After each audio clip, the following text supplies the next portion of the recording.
Romo, Suster, Bruder, Frater, Ibu Bapak, Eyang Kakong, Eyang Putri, teman-teman muda dan juga adik-adik yang terkasih, berkah dalam. Bagaimana kabarnya? Sehat? Puji Tuhan. Pertama-tama saya ingin mengucapkan selamat Natal.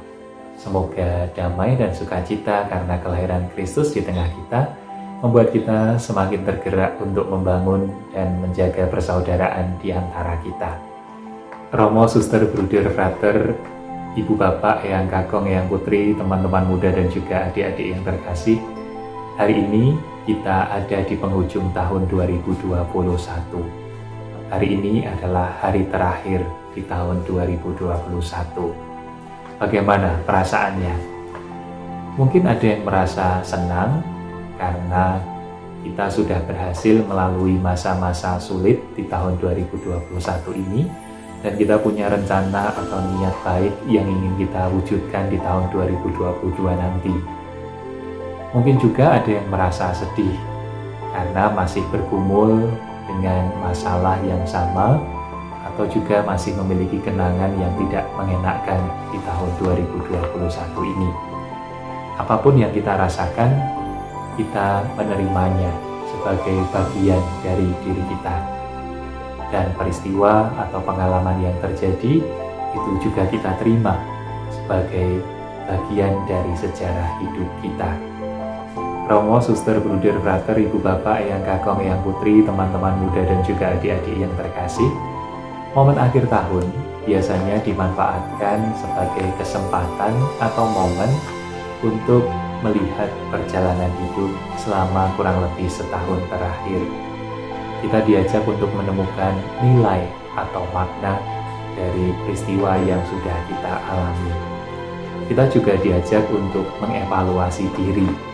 Apa yang sudah terjadi, apa yang belum terjadi, mengapa bisa terjadi, mengapa tidak atau belum terjadi, bagaimana saya berpikir, berkata, bersikap dan bertindak selama setahun terakhir ini.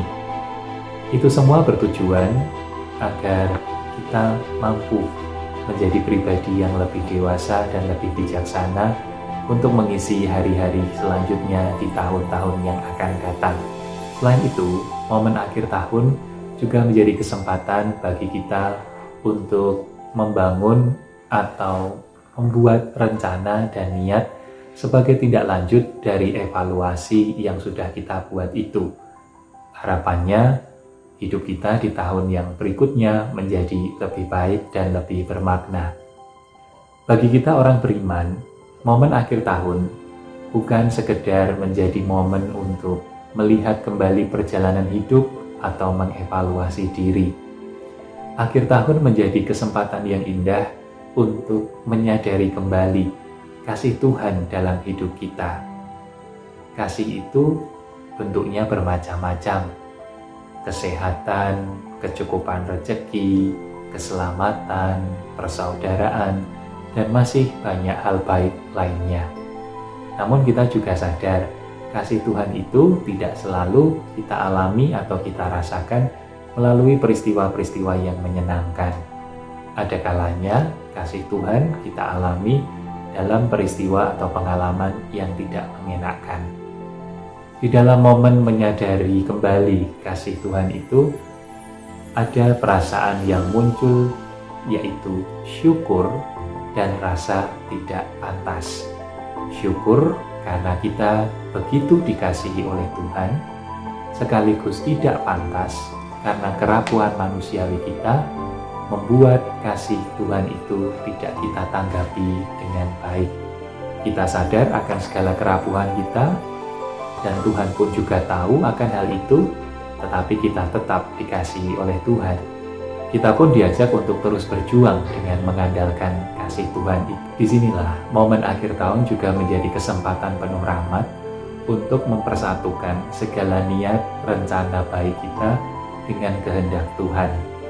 Segala rencana dan niat baik yang ingin kita perjuangkan di tahun berikutnya, kita persembahkan kepada Tuhan. Kita percaya Ia akan memampukan kita untuk mewujudkannya, dan Ia juga yang akan menyempurnakan segala usaha dan perjuangan kita. Romo, suster, bruder, frater, ibu bapak, eyang kakong, eyang putri, teman-teman muda dan juga adik-adik yang terkasih, akhir tahun ini dan juga awal tahun nanti kita masih berada di masa pandemi COVID-19. Kiranya hal ini tidak menghilangkan sukacita kita akan pengharapan tahun 2022 yang lebih baik. Tentu untuk menciptakan dan mewujudkan situasi yang baik itu, kita perlu mengupayakan sesuatu yang konkret.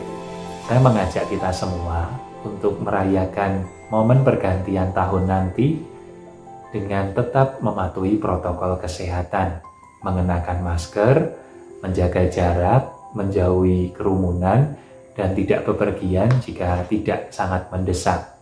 Ini semua demi kebaikan kita bersama. Selain itu, kiranya perayaan pergantian tahun nanti juga tidak perlu berupa perayaan yang sangat meriah.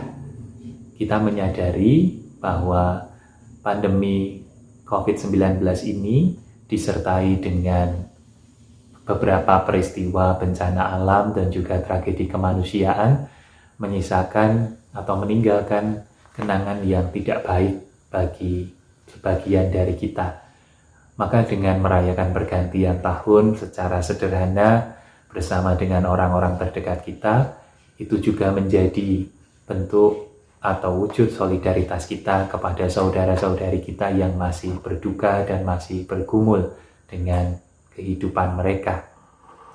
Mari kita nikmati akhir tahun dan juga pergantian tahun nanti dengan melakukan hal-hal yang bijaksana demi kebaikan bersama.